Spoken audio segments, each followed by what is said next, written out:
welcome you all to my YouTube channel. Previously, we complete the introduction as well as concept of the management. Today, this is my second lecture of business studies, nature and significance of management. Okay, this is my second lecture. I hope you all are understanding my teaching, what I am telling to understand about you all this chapter. Today we understand the topic. It is features of management. Previously we understand about the meaning as well as concept of management. Okay, this is video about the features of management. इसको हम लोग characteristics भी बोल सकते हैं या features बोले. Both are synonym of each other. Okay. Now, what is written over there? Management is a goal-oriented process.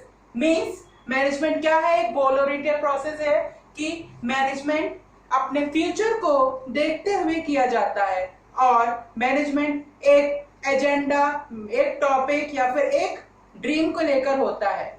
जैसे कि मैनेजमेंट के गोल ओरिएंटेड प्रोसेस कैसे है कि मैनेजमेंट एक गोल को लेकर चलता है. जैसे कि एक ऑर्गेनाइजेशन है, एक ऑर्गेनाइजेशन में बहुत सारे वर्कर्स हैं, तो उनका क्या ऑब्जेक्टिव होगा, उनका क्या मोटिव होगा कि अपने कंपनी को हाई से हाई पोजीशन में ले जाएं, अच्छे से अच्छी सर्विस दें जिससे उनकी कंपनी बहुत अच्छी ग्रो हो और आगे आगे रहे. मतलब A+ या फिर ए कैटेगरी की सर्विसेज दे जिससे उनकी कंपनी अच्छा से अच्छा परफॉर्म करे as well as in the market also और आउटसाइड द कंट्री ऑल्सो या inside the country also. Okay, that's why the management is a goal oriented process.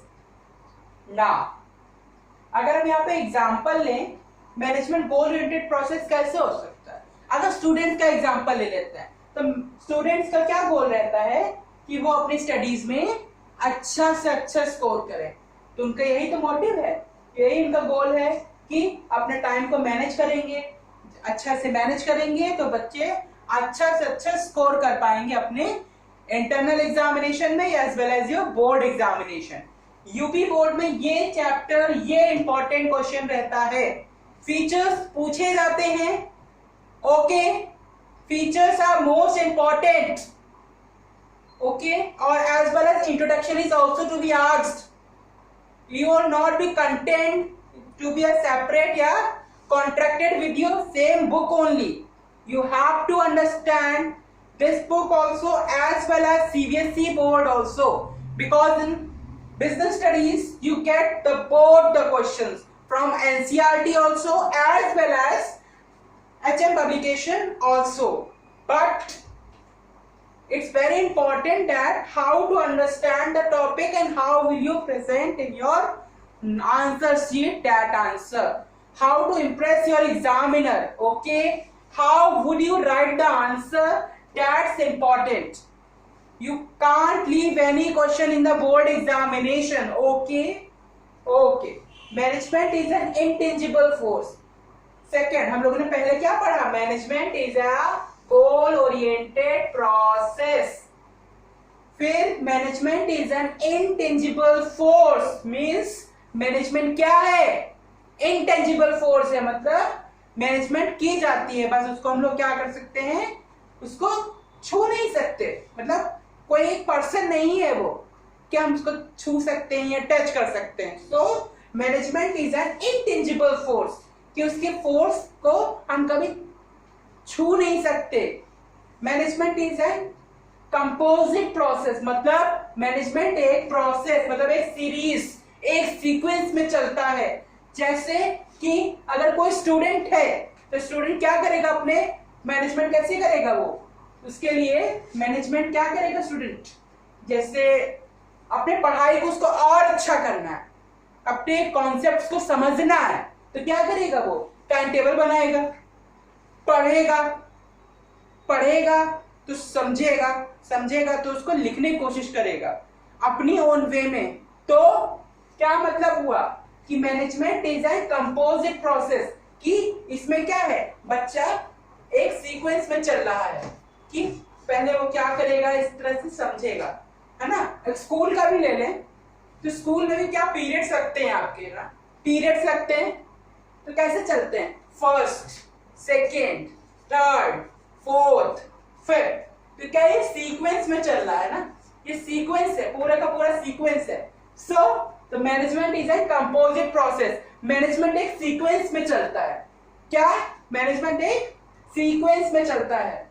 आप ये हिंदी में समझ तो रहे हैं, बट इसको इंग्लिश में ट्रांसलेट करना मोस्ट इंपॉर्टेंट है आप लोगों के लिए। सो ये वीडियो हिंदी मीडियम के बच्चे भी देख सकते हैं, बट उनका जो कंटेंट होगा लिखने का, वो अपने बुक्स से और अच्छा समझ के अपने कॉपी में प्रेजेंट कर सकते हैं। कैसे लिख सकते हैं ये आपके ऊपर है। I can't do B help about it, but if you have any doubt about this topic, you have to message in my YouTube channel. Definitely I give the answer about that. Okay. Second, फिर last क्या है हमारा, not a last, it is a fourth objective. Management is a composite process, ये हम लोगों ने पढ़ा। इसके बाद क्या है, management is a group activity. Management क्या है, ग्रुप एक्टिविटी। ग्रुप एक्टिविटी मतलब कि कोई भी मैनेजमेंट है, जैसे देख लेते हैं, एग्जांपल ले लेते हैं ना, चलिए एग्जांपल से समझते हैं, है ना।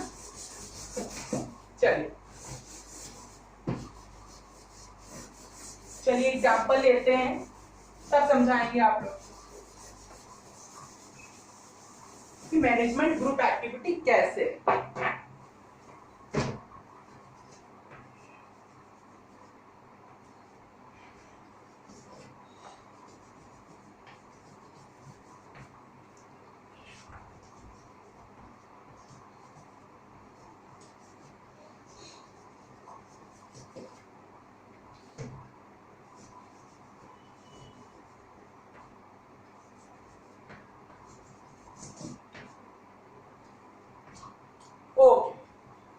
Management is a group activity, means कि मैनेजमेंट कैसे ग्रुप एक्टिविटी है।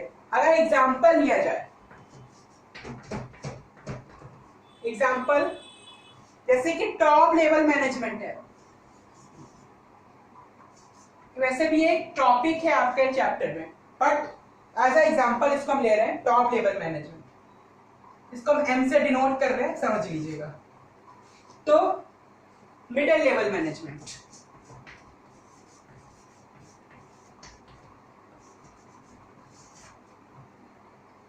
और लोअर लेवल मैनेजमेंट या सुपरवाइजरी लेवल मैनेजमेंट। सो क्या है इसमें, management is a group activity, मतलब जैसे कि मैनेजमेंट है, मतलब एक कंपनी है, तो कंपनी ने अपने वर्कर्स को किस में डिवाइड किया है, किन किन ग्रुप्स में डिवाइड किया है। ऐसे एक कंपनी किसी ने खोली तो अपने वर्कर्स को किस किस टाइप में डिवाइड किया, उसने किन किन ग्रुप में बांटा है। ऐसे कि top level management, top level management में क्या होते हैं, हमारे ग्रुप ऑफ डायरेक्टर्स। तो वो हमारे एक ऐसा ग्रुप बना जहां पे टॉप लेवल वाले ग्रुप के लेते हैं, मतलब टॉप लेवल मैनेजमेंट के जो पर्सन्स होंगे उनका ग्रुप क्या कहलाएगा, उस ग्रुप के लोग क्या कह रहे हैं, टॉप लेवल मैनेजमेंट वाले उस ग्रुप में आते हैं। तो इसका ग्रुपिंग कर दिया ना कि टॉप लेवल मैनेजमेंट का क्या वर्क होता है। ये वर्क रहता है कि कैसे वो अपने लेवल, अपने मैनेजमेंट को, अपने कंपनी को बहुत अच्छा बनाए। इनका वर्क होता है रूल फ्रेमिंग का। एक कंपनी में क्या क्या किस किस रूल्स के अकॉर्डिंग काम होगा, इनका ये वर्क होता है।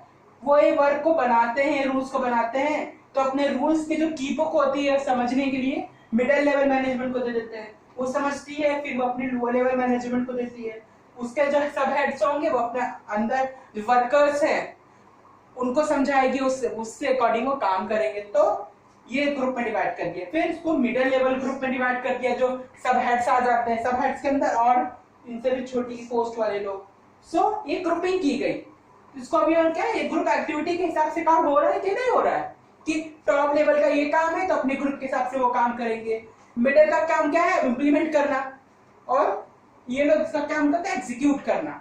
सो क्या top level management, middle level management and lower level management.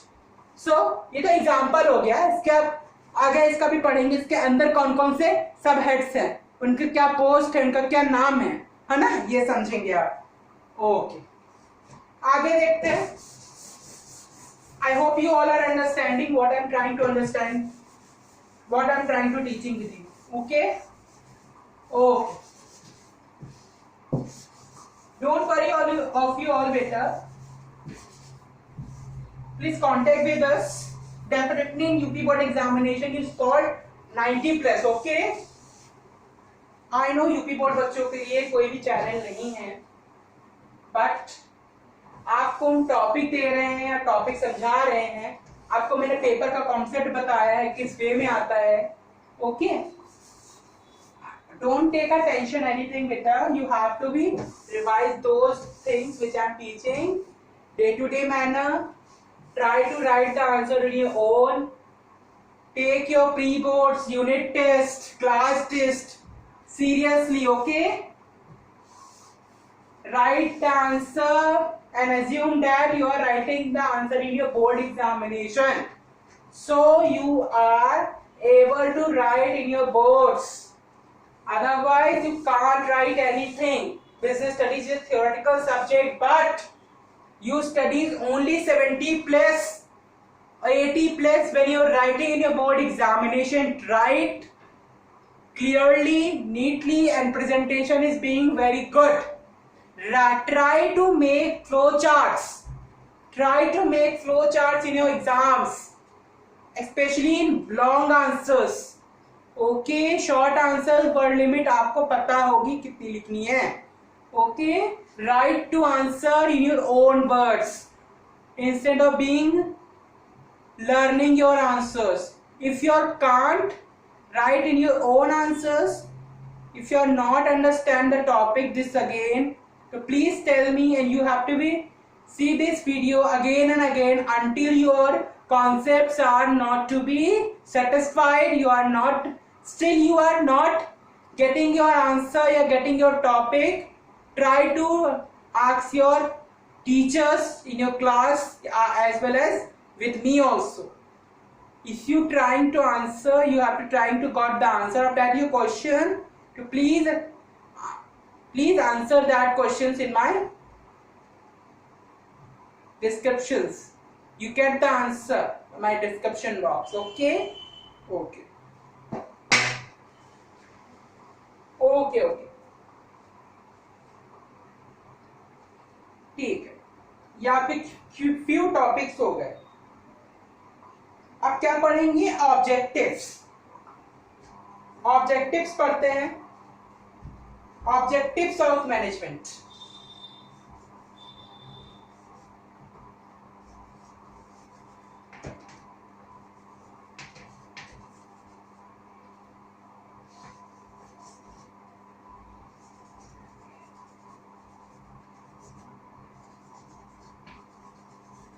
Organizational objectives,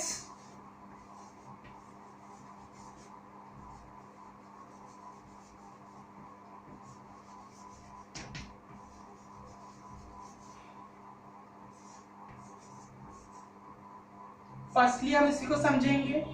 इसके भी 3 सब हेड्स होते हैं, इसके अंदर भी 3 सब हेड्स हैं। क्या है? सर्वाइवल, ग्रोथ,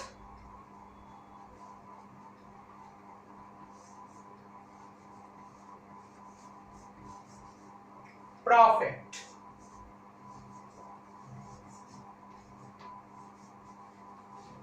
ओके,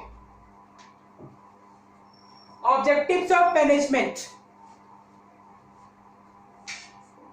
मतलब प्रबंध का क्या सिद्धांत है। What are the principles of management आप बाद में पढ़ेंगे, बट objectives of management क्या दायित्व है। What are the दायित्व of management मतलब प्रबंध के क्या दायित्व है, ये आप पढ़ने जा रहे हैं। इसके आप पहला पॉइंट पढ़ रहे हैं, इस पे 3 पॉइंट्स हैं ऑलरेडी, आपको हम समझाएंगे। ऑर्गेनाइजेशनल ऑब्जेक्टिव मतलब कि एक ऑर्गेनाइजेशन का क्या ऑब्जेक्टिव होता है, कि एक मैनेजमेंट में ऑर्गेनाइजेशन का ऑर्गेनाइजेशनल ऑब्जेक्टिव क्या होता है, सर्वाइवल, ग्रोथ एंड प्रॉफिट। मतलब कि सर्वाइवल के ऑर्गेनाइजेशन में कि वो कैसे सर्वाइव करेंगे आजकल के मॉडर्न बदलते एनवायरनमेंट में, बिजनेस एनवायरनमेंट में। सो इनका ये पहला ऑब्जेक्टिव यही रहता है। फिर ग्रोथ, अपने ऑर्गेनाइजेशन को कैसे बढ़ाने की कोशिश करेंगे, कैसे अपने अपने ऑर्गेनाइजेशन को एक्सपैंड करने की कोशिश करेंगे, ये दूसरा ऑब्जेक्टिव। और ऑलवेज हर एक बिजनेस का, हर एक कंपनी का क्या एक एजेंडा क्या होता है, प्रॉफिट मेकिंग। अगर प्रॉफिट नहीं होगा तो वो कैसे ग्रो कर पाएंगे, अगर प्रॉफिट नहीं तो ग्रोथ नहीं, ग्रोथ नहीं तो सर्वाइवल नहीं। So profit is the key for every organisation. ये क्या है, प्रॉफिट हर एक ऑर्गेनाइजेशन का की होता है। ये क्या है, लॉक, ये लॉक है। इन सबको खोलने के लिए आपको प्रॉफिट अर्न करना पड़ेगा। प्रॉफिट एज अ की होगी, जिससे उसके प्रॉफिट से ही आप ग्रोथ कर पाएंगे। ग्रोथ करेंगे तो आप सर्वाइवल तो आप रहेंगे ही रहेंगे। सो आपका ऑर्गेनाइजेशन के 3 ऑब्जेक्टिव्स हैं, survival, growth and object profit. Survival in the sense means क्या, कि जैसे कि गवर्नमेंट चेंज करते रहती है रूल्स एंड रेगुलेशंस, तो उसको अपने अंदर अपने चेंजेस को लेकर आना, अपने पास रखना, उसको इंप्लीमेंट करना अपने ऊपर। फिर ग्रोथ, ग्रोथ क्या हो रहा है, प्रॉफिट होगा तो अपने ऑर्गेनाइजेशन को और एक्सपैंड करना, जिससे और एम्प्लॉयज आए और उनके ऑर्गेनाइजेशन अदर कंट्रीज में जाए। सो सर्वाइवल, ग्रोथ एंड प्रॉफिट क्या है, ये ऑर्गेनाइजेशनल ऑब्जेक्टिव के सब हेड्स है, मतलब सब हेडिंग्स हैं। ये पहले आपको पता होना चाहिए ऑर्गेनाइजेशनल ऑब्जेक्टिव। ये आपका लॉन्ग में क्वेश्चन आता है 10 मार्क्स में। 10 मार्क्स में क्वेश्चन आता है यूपी बोर्ड एग्जामिनेशन में। ओके, 10 मार्क्स का। लास्ट ईयर ये क्वेश्चन आया था, बट दिस ईयर अभी 2023 में जो बोर्ड एग्जामिनेशन हुए हैं, 2023 में यूपी बोर्ड के जो एग्जामिनेशन हुए हैं क्लास 12 कॉमर्स स्ट्रीम, उस पे ये क्वेश्चन नहीं पूछा गया था। बट इस बार फुल कोर्स है आप लोग का, तो ये ज्यादा से ज्यादा पूछने की सेंस है इस क्वेश्चन की। Okay, 12th UP board examination. Okay, 10 marks में लॉन्ग में क्वेश्चन आता है। इट मींस आपको 3 पेजेस लिखने पड़ेंगे, 3 या 5 पेजेस। ओके, नेक्स्ट देखते हैं। I hope you all are understanding what I am trying to understand with you. Okay? Okay. आगे देखते हैं।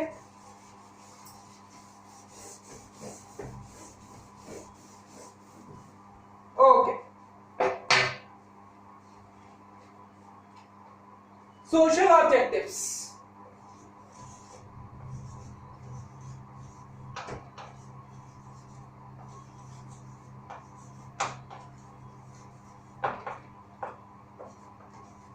Social objectives. Social objective means कि how the organization to be, या how the management to be socialized, है ना, कि management कैसे socialised होता है। So you will understand that topic कि generation employment employees to be there. Okay?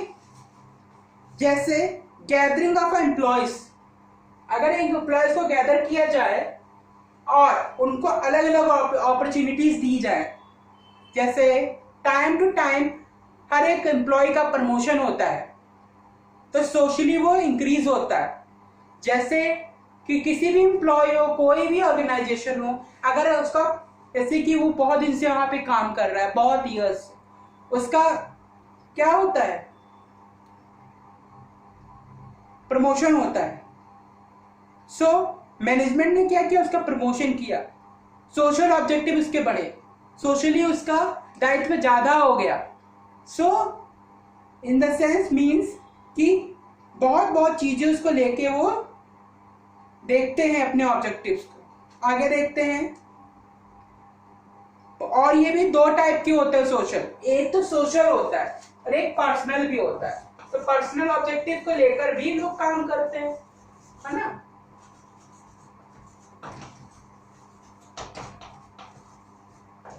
Personal objective को लेकर भी लोग काम करते हैं। सोशल के अंदर हमारा सोशल भी होता है, पर्सनल भी होता है, क्योंकि कोई भी ऑर्गेनाइजेशन, कोई भी पर्सन अगर ज्वाइन करता है तो with the any personal point of view, है ना, कोई पर्सनल पॉइंट ऑफ व्यू से ही अपने ऑर्गेनाइजेशन को वो ज्वाइन करेगा। सो सोशल ऑब्जेक्टिव्स होते हैं और पर्सनल ऑब्जेक्टिव्स भी होते हैं। कैसे होते हैं, जैसे कि financial needs like competitive salaries, per peaks, social needs like per recognition, self-respect, self-colleges, higher level needs such as politics, personal growth and development, good and healthy working conditions। ये तो पर्सनल आपके क्या हो गए, राइट्स या फिर objective, मतलब means objective not a rights. Understand you all are understand what I'm trying to get it about it? Okay, now I hope you all are understanding what I'm trying to understand with you. I'm also understanding this topic, but you must to understand, because you have a lot next year board examination. Few months are to be left. You can understand the topics. You have to be write it. What I am understand, yeah, what I am teaching with you, try to understand. If you're not understanding this topic, please ask me. Okay, definitely you get the answer. Okay.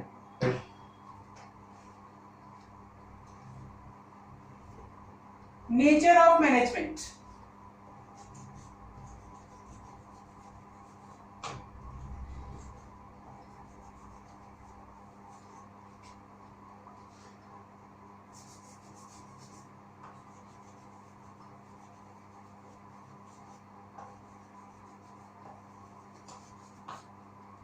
Nature of management.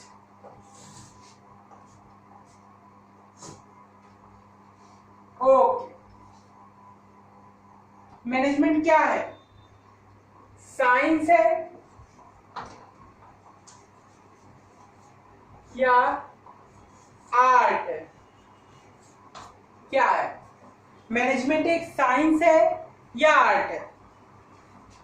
तो इनमें से आज हम सिर्फ क्या पढ़ेंगे, art, है ना।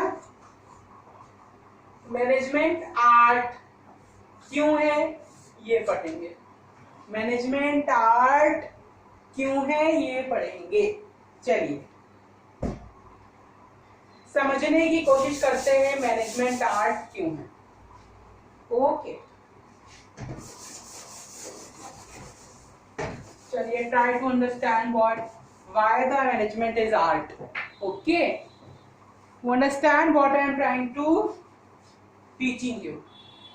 देखिए मैनेजमेंट आर्ट क्यों है ना। M denotes management, okay, because there not so much space to be write here. Okay, so I'm writing only M. You have to understand by saying M, it is a management art. Art क्यों है, why the management is art, why it's have some condition why it is art. Okay, why it is art, it having some condition, yes, some qualities, it have some qualities of arts. What, existence of theoretical knowledge,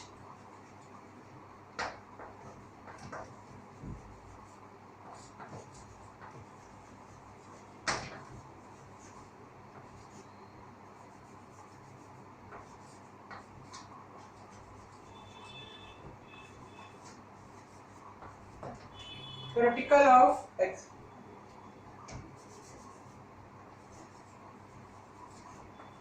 theoretical knowledge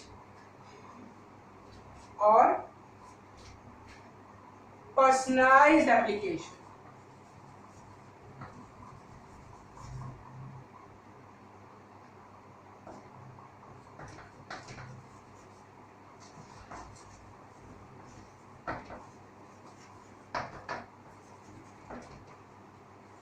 Based on practice and creativity.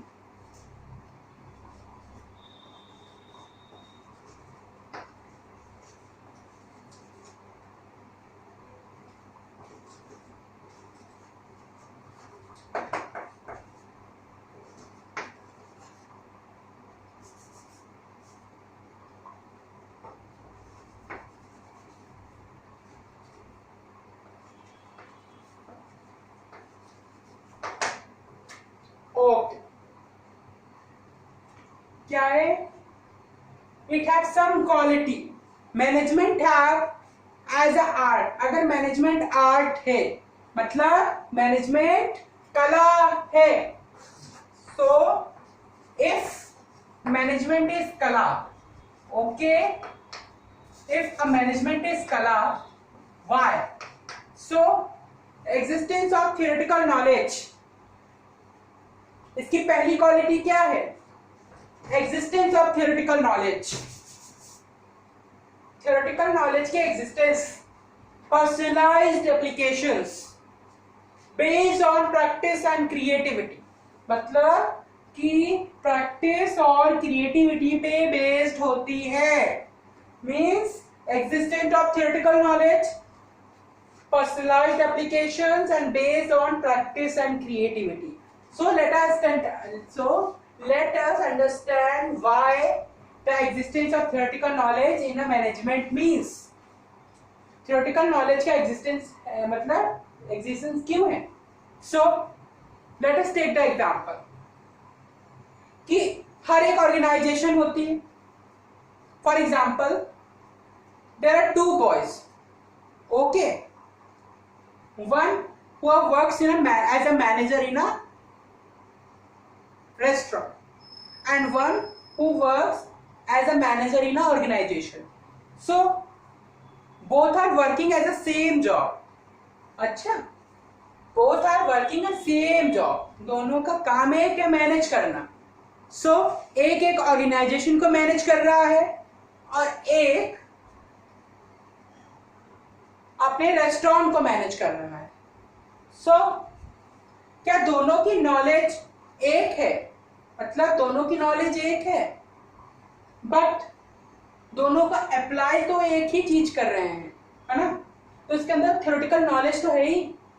जैसे कि organisation को अगर वो manage कर रहा है तो कैसे मैनेज करेगा?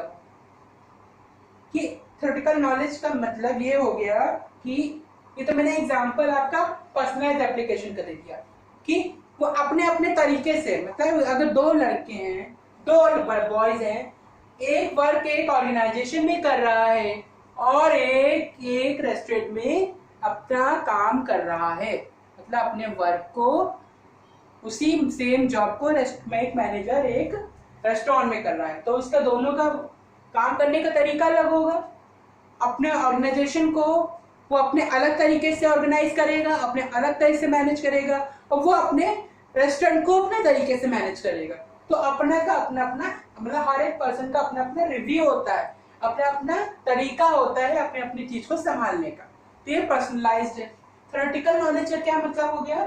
थ्योरेटिकल नॉलेज का ये हो गया कि हर एक नॉलेज का उसको मैनेजमेंट का अच्छे से नॉलेज होता है, जिससे कि बार बार उसको करना है तो वो उसमें क्या फ्री टू हैंड हो जाएगा. फ्री टू हैंड मतलब art is based on existence of some theoretical knowledge. The feature of management is involved theoretical knowledge. A lot of literature is available in the management. It is written in this book. Okay, it is a HM publication.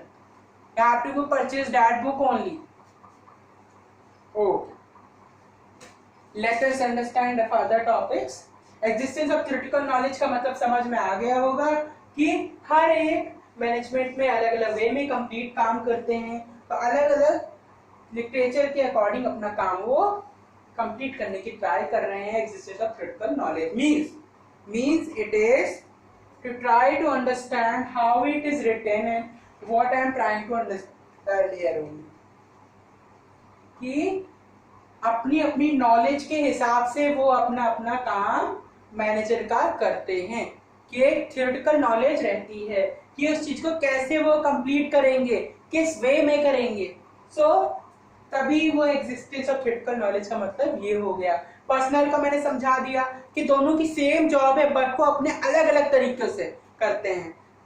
कुछ लोग by birth manager होते हैं, by birth वो अपने काम को organise कर लेते हैं, चीजों को मतलब मैनेजमेंट को ऑर्गेनाइज करते हैं. तो मैनेजमेंट का मतलब यही होता है. Based on practice and creativity. जैसे कि कोई मैनेजर है, वो बहुत सालों से मैनेजमेंट का काम कर रहा है, हर चीज को बनाता है, करता है, अपने वे में कंप्लीट करने की कोशिश पूरा से पूरा करता है. No doubt, okay, no doubt वो अपने वर्क अच्छे से करने की कोशिश वो करता ही करता है. तो वो क्या प्रैक्टिस कर रहा है ना, हर साल वो मैनेजमेंट का काम कर रहा है. तो कि जो आर्ट होती है तो कुछ सालों से हम लोग करते हैं, तभी तो हम लोग उसमें अच्छे से पारंगत हो जाते हैं, मतलब एक्सपर्ट हो जाते हैं उस काम पे. तो based on practice and creativity कि कैसे वो प्रैक्टिस कर रहा है सालों से, उसमें क्या क्या बदलाव लेकर आ रहा है, क्या क्या बदलाव लेके आ रहा है. इसका ये सेंस है कि based on practice and creativity, management एक प्रैक्टिस और क्रिएटिविटी दोनों पे बेस्ड होता है. Existence of theoretical knowledge, personal reviews are as well as based on practice and creativity. अच्छा, ये आपके सब हेडिंग्स हो गए. इसके अंदर आपको टॉपिक हम समझा दिए हैं. अगर इसके बाद भी इस टॉपिक में आपको कोई भी दिक्कत होती है तो please ask the question about the topic which is never to ask in your teachers and in the class, but still you are not understand this topic, please ask to me in my YouTube channel, message me, definitely I give you answer about that. I am also be prefers to you about the what I am trying to teach in here. Okay, if you are not able to understand, to please tell me. If any doubt, anything you have, please, you are free to ask here. Don't try to hesitate. Okay, bye. Take care of yourself and good day. Good day, beta. Good day. Okay, bye.